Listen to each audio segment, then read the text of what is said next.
Haba mai gida. Ni fa yanzu gaba ɗaya kwana biyu na kasa gane kanka. In ka dawo da dare bacci da safe ka fita na rasa me yake damun ka ne kwana biyu. Ai ba za ki gane kaina ba.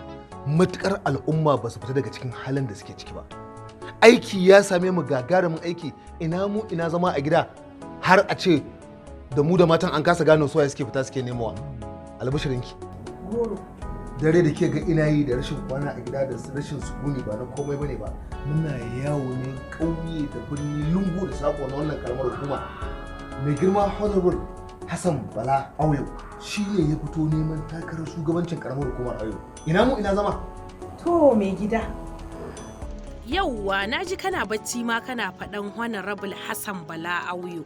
To ai ni ma ban ga ta zama ba.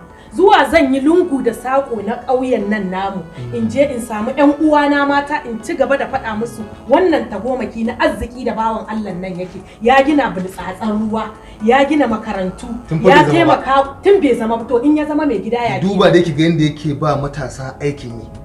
Gaskiya ne. To idan ya zama shugaban karamar hukumar Auyo ina tabbatar muku ba ma wanda za su fi cin nasarar wannan mulki nashi irin ku mata. Domin ko ina mata su ne abin tausayi. Duk inda mata suke yan uwan ki gaya musu cewar gaba dama ta samu. Gaskiya ne wannan. Yanzu tunda kin fahimce ni ke zaki fita ni in zauna ko koya. Ina mai gida ai fita za ka yi saboda ai ya cancanta a fita a nemo mai al'umma saboda mutum ne mai adalci mai kuma sanin ya kamata. Ni ma gele na zan dauko in zo in wuce.